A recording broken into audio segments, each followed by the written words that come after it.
Welcome everyone to MailFuzz TV. I am Peter and today I'm going to be talking about Severance Season 2 Episode 4. It's called Woe's Hollow. So spoilers for the episode. I don't even know where to start with this. I made a prediction of what this episode might be at the end of the last one and I couldn't have been more wrong. This is such a left turn in terms of what we might have been doing next. And to be honest, I feel kind of mixed on the episode. I don't know how I feel about it. There's a lot of weird elements to this one that I don't know if I like, dislike, love, hate. It's tough. There's definitely moments I like. There's definitely like little character details or character reactions to things that I like. But this episode is such a strange turn to the point where when it started and we're in like, a snowy landscape, Irving is there. He seems to have just turned into the any Irving out in the wilderness and Mark's up on top of like the cliff shouting down at him. I genuinely was thinking, oh, this is a dream sequence. And it'll turn, the wake up moment will happen. And then it'll go to credits, and we'll get on with the proper episode. And then it didn't do that. It kept going. They run into Helena. They run into Dylan. There's like a weird old school Dharma Initiative style instructional video for what they're out here to do with Milchick explaining they're on like a retreat. And I was like, okay.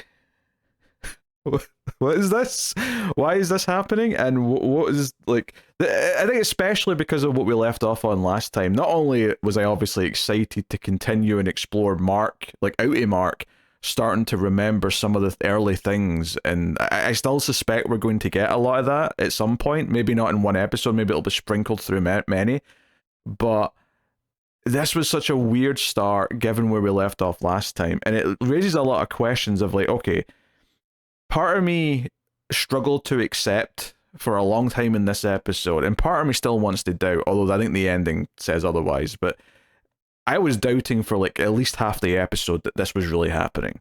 I really thought this was still one big dream sequence, or it was some weird, I don't know, Lumen put them all into a VR headset or something. I don't know. But something felt really off about it in a way that I just wasn't accepting what was happening as real. And the actual premise being that they're finding this book, the fourth appendix of Kier's journal or whatever it is, and there's some interesting thematic things that come out of all of it. But it is a premise for an episode when all I wanted was to further explore Mark reintegrating. And there's like one little moment where he seems to flash like to his wife instead of Helly, and I think that is maybe the idea is that any Mark, like they still transition to any and outie Mark even though he's starting to reintegrate, and maybe the any Mark is taking longer for it to kind of affect him, whereas outie Mark's already remembering a lot of stuff. Maybe the any one's going to take longer for it to kind of kick in properly. I don't know, I just spitballing ideas. So yeah, I mean, what to talk about first? I mean, I think the idea that Kier had a twin brother, I think thematically is interesting, because this whole idea of there being two of everyone, the innie and the outie, and thematically the idea that he literally had a second. Now, admittedly, how true any of this story is, of course, leads to the remark by Helena about how the brother, according to the story, and I actually went back and listened to Milchick read this part of the story again when they're around the campfire, because I didn't process anything that he said because it was so absurd. The twin brother Dieter Egan, right? I'm assuming that'd be his full name anyway. Dieter, from the sounds of it, masturbated under the waterfall, and then started to turn into the forest, started to like turn into moss and sap and whatever. His eyes popped out, and I just was not processing what Milchick was saying at all, that I had to go back and like listen to it again. I went back like 2 minutes in the timeline and like, okay, let me listen to that very closely again, because that was really weird, everything he just said. And I don't really think I understood it any better the second time, but I did appreciate Helena laughing and then making the joke, because it kind of like brought it and normalized it a little bit, and just kind of like, the more interesting thing about it though is the idea that, and we know by the end, again, assuming this has all completely happened and it's to be taken at face value, which I think it is based on where it goes, but it's interesting that Helena, the outie, the one who's actually an Egan and is like quite powerful in the company, is the one who's making fun of it and cracking a joke, and legitimately seems to piss off Milchick to the point where he throws their marshmallows in the fire, which they're all shocked by. The line "marshmallows are for team players, Dylan," as they burn in the fire was quite amusing. But I do think it's interesting because, especially given at the end, Milchick clearly knows that Helena's Helena right now, and he still like chews her out for daring to make these jokes, or at the very least chews out the team for laughing at the joke. And I think it's interesting in terms of getting to know Helena and analyzing her, because I think her scenes arguably are the most interesting in this episode, because it kind of reveals that, like, I think there's some truth to her here. As much as she's pretending to be Helly and she's obviously tricking Mark, and she's doing, very questionable ways. Like, Mark and Helena have sex this episode. Mark thinks it's Helly, but it isn't. So that really raises some consent questions where I think Mark should feel violated by that. And then obviously you raise the question of, well, what about outie Mark? Is it violating to him if any Mark has sex? And I think that's a way more complicated question to answer, because, well, it's his body too. So I don't even know if I want to get into that pickle, but that is definitely a question that is worth posing, and is maybe part of why it's so cruel to separate a persona inside one person's body like the innies are, because I was thinking about that all through this episode, about how, wait, they're staying the innies and they're going to sleep in a tent, they're camping, and they're going to wake up the next morning. They've never done this before. They've never went to bed before. I mean, they might have. I think Irving's napped at work, right? So he's experienced sleep in some form, but they've never went to bed at bedtime, had a full night's sleep, woken up as the innie. This is all new experiences, and on the one hand, it feels kind of weird that they would give the innies this, and I'm curious to see if we get more context for why they've done this. But at the same time, I suppose you could compare it to like a real job where you have like a work retreat or a seminar or something where the team gets sent off to a hotel in some other city for, a weekend, right? So you're kind of on the clock, as it were, for the whole, few days. This feels like kind of the equivalent to that for the severed employees, where they get to be, in terms of like the outies accepting that they have to be innies for a few days, they're going to have to miss a few days. It's kind of like accepting they're going on a work trip, so they're kind of in the work persona for however many days. That's kind of interesting to me to think about it that way. But anyway, yeah, Helly, I mean, I did feel like the sex was hit my mic. It did feel a bit too soon to me. Like, as it was happening and it's bathed in the red light, which I thought was a nice touch, because they really point out, even Milchick even mentions this episode, that their tents are blue, right? Which is the color scheme of their department. And kind of in the show, like, blue represents the innies and red to an extent, basically just on lights and things like that, kind of represent the outies. Actually, I saw a great point for last week's episode about Dylan's wife wearing purple when she came to see Dylan at work, and that being an interest, because purple's obviously a mix of red and blue. I thought that was a really interesting little touch that I saw someone point that out, I think on Reddit or something. But I thought that was a cool detail. Yeah, I think this raises a lot of interesting questions, and I do think a lot of the interactions here, I think Helly making fun of the Dieter story, showing, and I do think there's some truth to this, that she actually does think a lot of this lore, this bullshit Egan Kier lore is just trash, and she doesn't really buy into it. And maybe she feels like she's free here to actually offer up a joke that she would never have the courage to say to her father in the real world. I also, really like, you know, she makes the joke when Irving calls her out and starts to question what she saw in the real world. She kind of, because Irving's made a few comments about Mark making googly eyes at her, she throws back to him, hey, I know you're upset because you can't see Bert again. She kind of throws it back in his face that he also had a workplace relationship of some sort. And when he sees her one-on-one after, I love the line, Helly was never cruel. I do love the through line that Irving basically realizes that it's not really her. I do really like that thread. I do think there's some weird leaps as the episode goes on to like how much he believes and I have a theory which I don't hate, but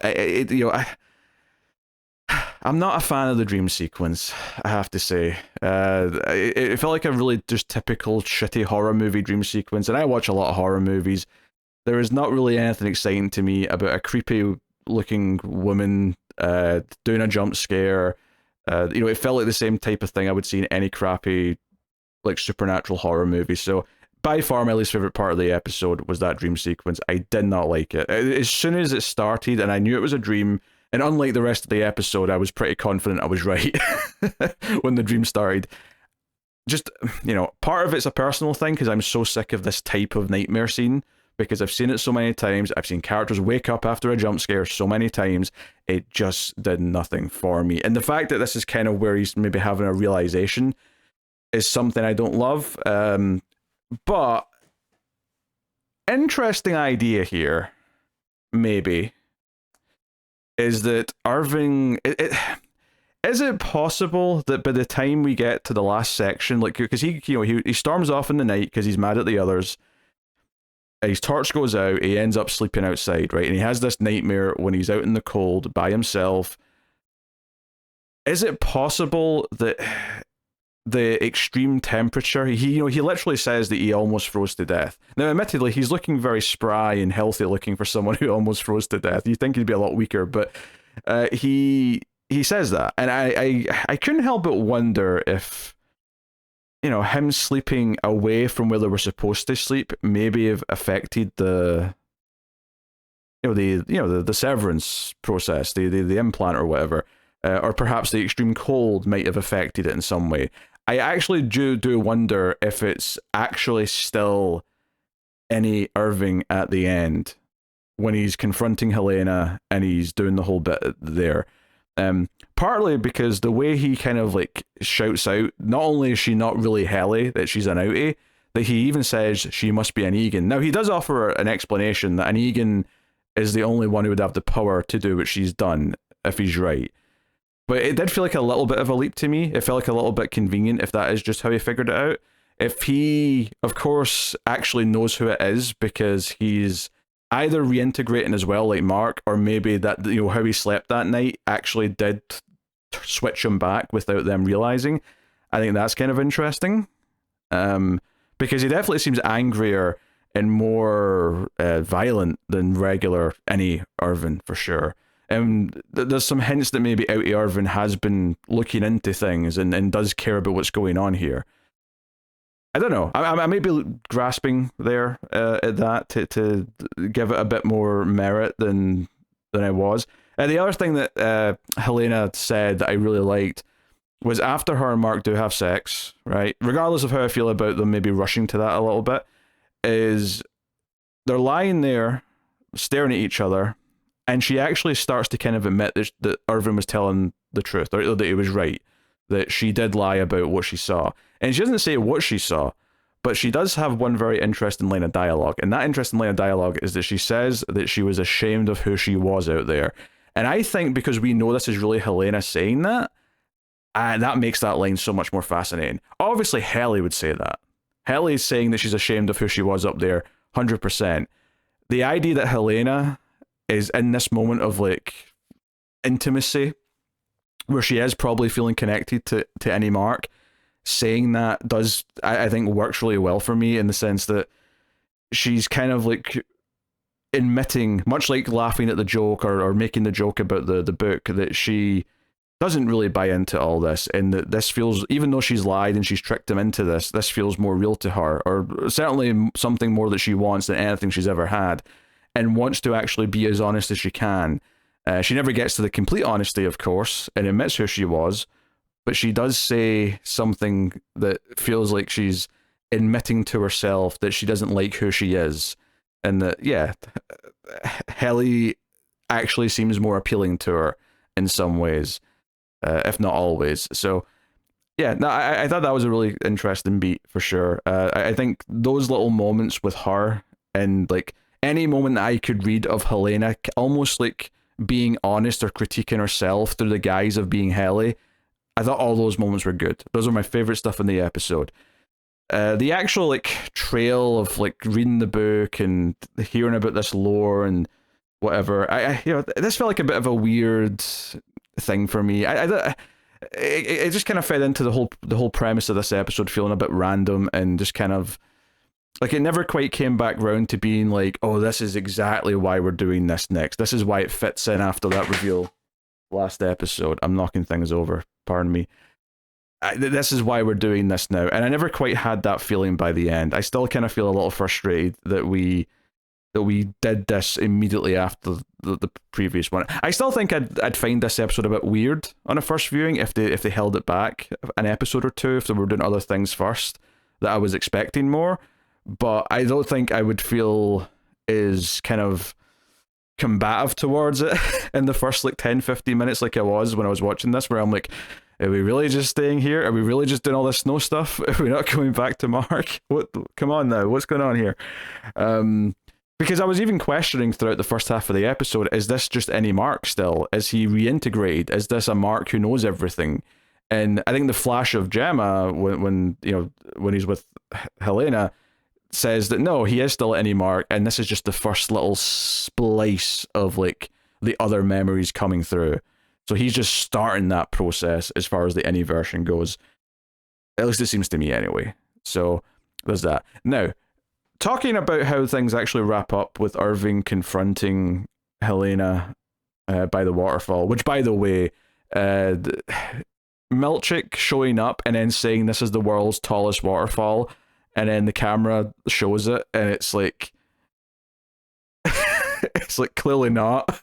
I'm like, I feel like it's one of the smallest waterfalls I've ever seen in a movie or a TV show. Like, I feel like every waterfall they usually show in a movie is at least 3 times taller than this, if not way, way, way, way taller. It's such a weird lie, but they wouldn't know because they've never seen other waterfalls, right? Just like they've never technically had dinner. They've only ever had lunch. They have lunch at work. They've never had dinner. They never went to bed. They're like, all these little things that are technically the first experiences. I almost wish they focused on that a little bit more. Like, have them talk about the fact that they've never done some of this stuff and how weird that is that they get to do this part of the day. They get to see the nighttime. I mean, there was one line at first when Dylan says, oh, it's so open, the sky, there's no ceiling.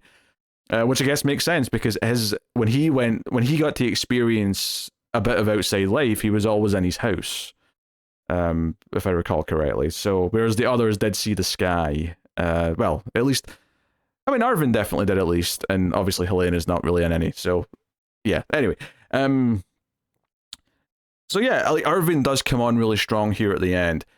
And it did feel a little bit weird that he was so aggressive with it. But I will say this, I do really like this idea that he sacrifices himself to bring Helly back. That like, as much as I wasn't feeling kind of the build up to it too much, I did think it was oddly really sweet that Irving was effectively sacrificing the any version himself. Now, whether or not that sticks or lasts, or like I say, if he's technically already switched, then what happens when they try to switch him again at the end? Because that's what we cut on. We cut on Milchick giving the order to switch Irving to the outie, and the others are all standing around, so they might even get to see the outie Irving a little bit.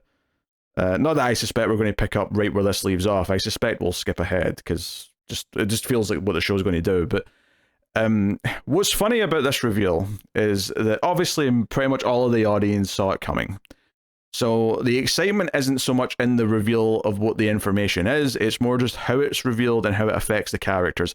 And I think the idea that Irving was willing to like get himself fired and give up his work life And maybe the fact that he has so much an intense knowledge of the Egan like history, because he was really obsessed with that stuff in season 1. Maybe that really adds a lot to how he was able to piece some of this together. But he, dunks Helena's head in the water in front of Milchick, who's on the other side, so he can't really physically stop him. And he's just yelling at him to not do it. And he basically says, this isn't her, she's an outie, she's probably an Egan, and pulls her head up, puts it back in. And eventually, the moment where it turns, of course, and this is funny based on a mistake I made last week, she yells out, do it, Seth. And of course, I loved Irving's response of, yeah, do it, Seth. So, because they don't know his name is Seth. And what's funny about that is that the thing that I misheard the name Phil last week. Now, I'd heard Seth repeatedly, of course, because they mentioned Seth was Milchick's name in other scenes, right? When he was talking to other characters that weren't in his. But the one time that Dylan's wife said something where they stepped in and said, hey, don't talk about that, is when she mentioned the name Seth. Now, for some reason, when I watched that scene, I heard Phil. And I I stupidly stood here last time and said, who the hell is Phil? Rightfully confused because there's no Phil. There is no Phil. So, what's so good about that, though, and funny about that to me, is that in hindsight, that writing is really good, because what that writing last week did was establish that the innies do not know his name is Seth. They know his name is Milchick, they do not know his first name is Seth, because that's what sells this moment. It sells this moment that she says, do it, Seth. She shouldn't know his name is Seth, but she calls him Seth. And it confirms that he's right. So Milchick says, remove the glass shield or whatever they call the blocker that's not affecting her, but it's affecting everyone else. And seemingly for the first time since the end of season 1, Helly is here. Her head's out of the water. And it's so interesting that Irving, his demeanor changes completely as he holds her. And Mark, runs up and like takes her, and like she's kind of confused and whatever. I also can't help that despite how brutal like this sort of threatening of being drowned was, there's also kind of a weird like reborn, like baptism kind of motif going on here with the way it all played out. So yeah, the fact that Milchick comes down and says, hey, you're immediately getting terminated. You threatened to kill someone. There's no coming back from this. And says that, hey, it'll be like you never existed. You're basically getting killed, because now your outie will be the only one that exists. Your outie will be informed and you'll never exist again. And Irving walks off defiantly. Like I say, I really like the idea that Irving sacrificed himself to bring Helly back. Admittedly, what puts a damper on that is like, well, yeah, she's back now. She's back here on this trip. And maybe that's the one reason why we might pick up here next time, is because, like, well, there's no reason for, like, what happens once they all go back to being outies and they go home and they come back in for another day of work? Like, they have no reason, presumably, to honor this request forever. like, why would they go back to being any Helly again, like, next time they're at work? Why would they do that? She can just, maybe it's because the other characters would now know to look for it and, like, suspect her, so they have to play it for real. Maybe that's what's going to happen, and that's why they'll agree, hey, it should still be, for real, it should be any Helly that's going in there and talking to them, because they'll tell now. Because they'll know to suspect it, that's the reason why we have to keep doing it. But it's not like it's necessarily a permanent solution, right? As noble as the sacrifice might be, but I do like him doing this big gesture to try and reveal the truth to the others. I like Dylan apologizing for doubting him. That was kind of a sweet moment. I think for me, the episode just had this weird dreamlike vibe from the start, which made me question if it was real, and felt just a little bit more out there in terms of its overall feel and tone to everything else. And regardless of how I feel about everything that I think could grow in me, especially as we get more of the story and I can kind of thematically understand maybe why this had to happen the way it did. I also wonder as well if Helena actually is the one who came up with this idea to have like an overnight trip for the innies, just because she wanted to have the chance to spend an overnight with Mark. That's possible, right? Like she wants to keep exploring this relationship, so she comes up with a plan that allows them to spend a night together. I'm not saying that's definitely what she did. It might not have even been her idea, but it feels like something that could have came from her, and that she wanted to do this. Um, I do dislike the dream. I think regardless of how I like maybe grow or my feelings for this episode grow one way or the other, right? Because overall, I feel kind of mixed on just how I felt about a lot of it as it was playing out. Because I was kind of waiting for it to get to like what the point of it was, because I wasn't like excited by we're in this weird new place. It just felt so random that I wasn't instantly going, oh, this is all interesting. Why are they here? Why are they doing this? It felt like such a leap to take them to this extreme location and do all this stuff.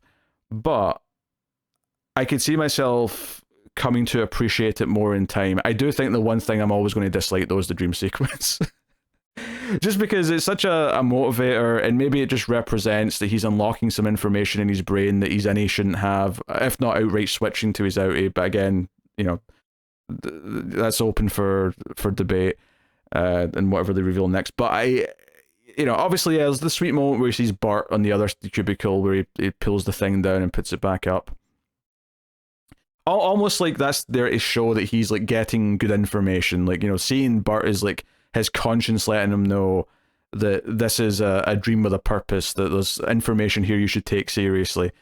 Obviously, I didn't even mention like the scary woman in the dream, of course, came from the story from Dieter, where after Dieter started turning into a tree or or whatever, Kier like encountered this woman, this half size bride or whatever the term was they used for her. I don't even know how to wrap my heads around that, to be honest. There's this whole searching for immortality or possibly cloning, which actually have I not even mentioned this yet. The weird doubles that they use is like basically signposting like the way. So they've got like guides that just show up and point in directions for them to go. Now I don't think these are actually clones, right? Obviously they look like Mark and Irving and Helly and so on. But it seems more like they're actors wearing like really kind of weird uncanny valley masks of the characters rather than their physical clones of them. So I don't think this is like a science fiction-y thing. I think this is a creepy, no, we've got an actor wearing a weird mask that looks like you. And then they all point, and the word I would use to describe how they like lift their arm up to point felt like a puppet, which I think is very interesting given how it often feels in the show that all the employees are being treated like puppets by the company. Like Lumen are playing them, they're using them. So that visual definitely stuck out to me as like an intentional kind of like call to that, which is cool. I like that's the weird thing. Like the overall premise of this episode like instantly made me go, really? This is what we're doing? But there is lots of little things in there I did like, and there's lots of little like progressions in the characters, particularly Helena, and sort of learning that there is a lot of truth to how she feels about herself, and maybe the weird truth of the character is this, that actually the idea that out of Helena, whilst kind of a monster because of her surroundings and upbringing, actually like wants to be Helly, and that really is at her core who she is or who she could be, and there's kind of like an uplifting vibe there. Now, dealing with the fallout of Mark realizing that he didn't sleep with the woman that he thought he did, that's one whole thing. Integration or reintegration without a Mark realizing that he slept with this woman is also another thing. There's a lot of layers that make the relationship here very messy, and I enjoy that. I enjoy the innies and the outies and the comparisons between them, how that like enhances their characters, and there's these messy kind of ethical quandaries we get into because of the whole Severance system. Like, that's my favorite part of the show. Like, no question. I like some of the company lore stuff, but it's definitely like the stuff that feels a bit more weird and kind of just like typical mystery stuff, as opposed to the genuinely great science fiction side of it, which is the characters and the Severance element itself. And it's not a surprise to me that all the things I liked in this episode were all character. It was all character decisions and moments.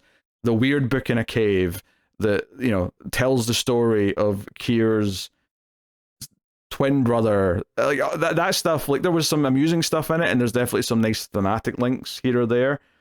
But ultimately, that's not what's making me excited about the show.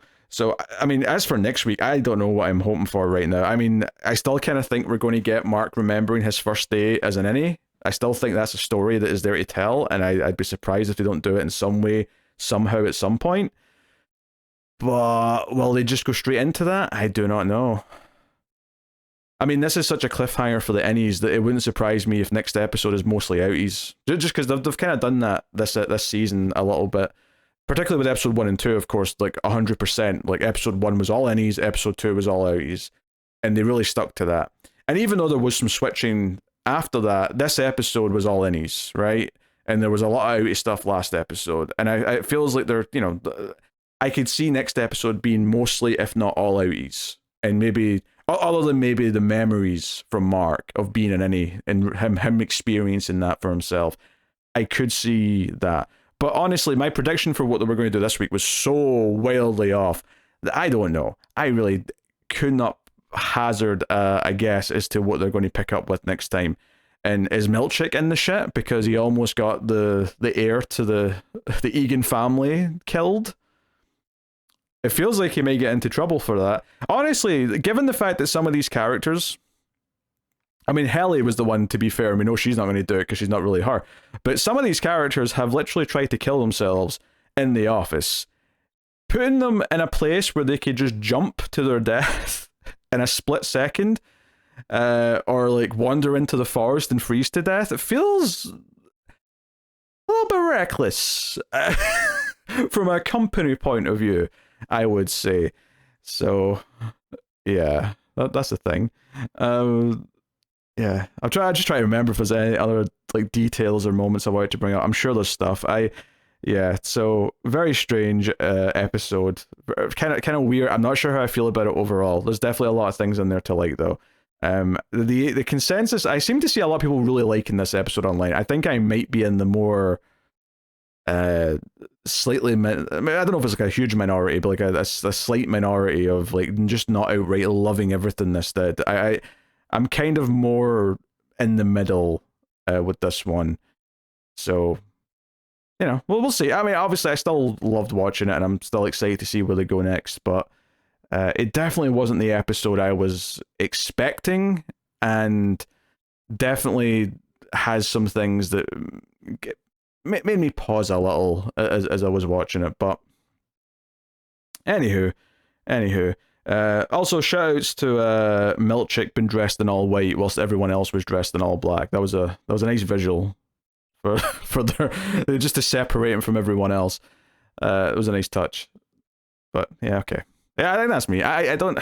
Yeah, it's that's a strange episode. So, anywho, let me know what you thought of this one in the comments. You can like, subscribe, all that stuff helps out a bunch if you do. And of course, you can support all the content over at Patreon. Patreon.com/MailFuzzTV, and help keep all the reviews coming, both here and all the podcasts over on MailFuzz Movies. If you haven't checked out those, go have a look. Maybe the sci-fi movie podcast that's over there might be of interest. But that is me, so thank you once again for watching or listening. I do appreciate it. Keep watching TV. Have you got any vanilla?